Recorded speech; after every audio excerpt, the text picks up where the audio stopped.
Brand new from Radiolink, we have the T16D 16-channel transmitter, and in this video, we're going to open it up, try it out, and see if it's any good. Alright, so previously on my channel, we've done a lot of items from Radiolink, including multiple land remotes, air, as well as 2 of their airplanes, and I was recently contacted by them and asked if I would do a review on their newest item, the T16D air transmitter. And of course I said yes. So I want to thank Radiolink for sending me this to review. And yeah, I'm excited. The one thing that's different about this one compared to the others is this cool little carrying case it comes in. There is no box. It came directly in here. So right on top we have the instruction manual, nice and colorful in English as well as Chinese. A lot to look at in here. We got 2 of these boxes here, which I believe has the receiver and whatnot in there. So let's just first look at the radio. I actually really like that it comes with a carrying case because I'm always trying to figure out like the best spot to put my radios where they're not going to get damaged, knocked over, especially when transporting them from A to B. This is actually really nice. So this is their other flagship right here, the AT10-2, and recently they sent me this to review and I really liked it, but it is a much older design. This has been out for I think like 5+ years, and honestly my least favorite part about it is this right here. It just terrifies me that this is going to snap off. So it's nice to see that they have the more modern version of a antenna just built right into the casing.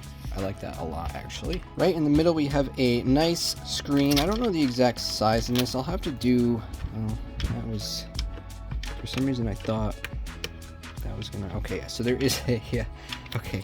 For a minute there I was like, oh, that kind of sucks. The screen I think is a little smaller, but it's pretty much the same. You got this little spinny dial here with a push button in between. 16 channels, we got a ton of switches on here. 1, 2, 3, 4, 5, 6, 7, 8 switches, 2 knobs. It's not much different from this. It is a little bit smaller though, and it fits in my hand pretty well. The gimbals, they feel pretty good actually. I think they feel a little bit more premium. We also have 2 rollers on the back. As far as the battery compartment goes, this will also take 8 AA's. That is standard for most Radiolink remotes. And then we have this little plug here, which the battery box will connect to, but if you wanted to put a 2S LiPo, I think I actually saw somewhere on the tag maybe right here. So you can actually put a 224S LiPo or a mobile power bank. That's pretty cool. USB Type-C. I'm not really sure where that would plug in, but multiple options for batteries. We're just gonna go for the AA's at this point. All right, I got the batteries in. Let's go ahead and power it up for the first time. Ooh. Okay, so one thing this does have that the AT10-2 doesn't have is voice commands. I don't really need them, but of course if the option is there, it's not a bad idea. So let's go into mode, general settings, advanced settings, transmitter settings, receiver settings. Oh yeah, I should probably take a look inside these boxes and see what else comes in here.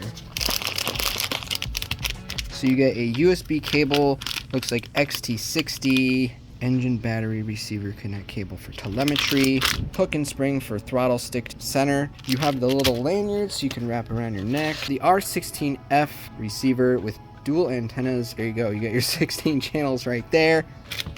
And then we have another box here too. Let's see what's inside this one.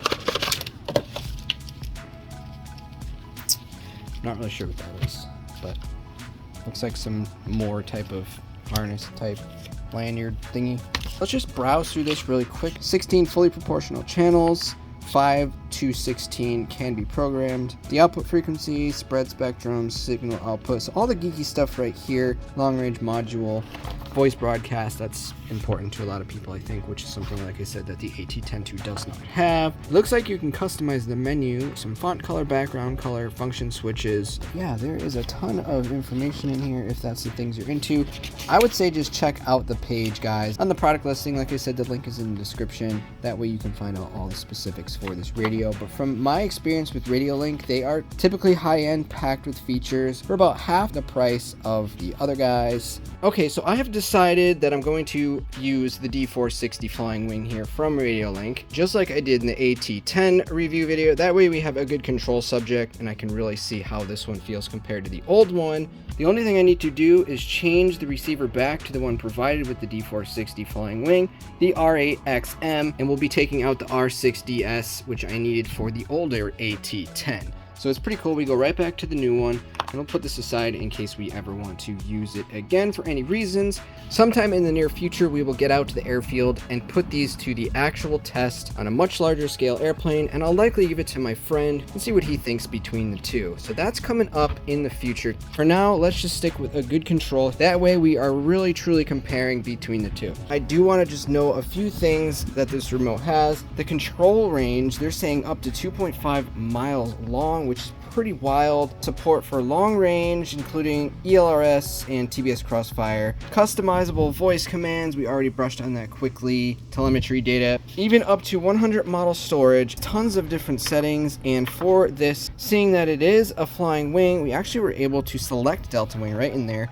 You have airplane, delta wing, quadcopter, helicopter, car, boat, RC, construction stuff, as well as robotics. And here's something really cool. It actually can save longitude and latitude for your favorite fishing spots. I think that's incredible. I just want to point out, if you are planning on using it with the D460, you're actually gonna have to go into the protocol menu and switch it from 2.1 to version 1, and then it'll link up perfectly to that. We're gonna hit the park and try out the T16D from Radiolink. So let's talk about price, guys. $179.99. And I have my throttle hold on this.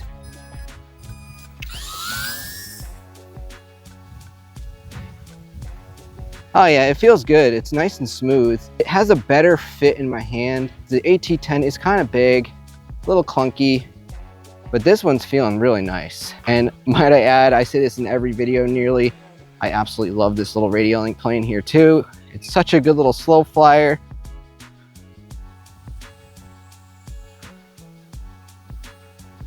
Yeah, I'm liking this. We're definitely going to be doing another video where I'll go to the airfield. We'll put the T16 against the AT10-2 on a much larger scale plane instead of the little ready to flies, because that's where it's really important. We'll work on getting telemetry set up, and we'll also fly with my friend Ryan. Let's be real, if you guys know Ryan on the channel, he's a very blunt type of guy, and he will not be afraid to tell you what he likes and doesn't like. The gimbals are really light. That's something I'm noticing. The gimbals are super light. I like this a lot. I'm pretty excited to put it on some other models as well. It does have a little bit higher price point than the AT10, but feature for feature, this definitely blows it out of the water. And we're just doing nice little slow passes here with the D460. Links for everything you see in this video will be in the description, as well as the setup guide for the D460. I did need to use it. There's a little bit of things you got to change, as I mentioned earlier. Radiolink T16D, brand new, 180, shipped to your door on Amazon. Hope you guys enjoyed watching the video. We'll be back with a full review on this remote very, very soon. Thanks for watching, and we'll see you in the next one. Later.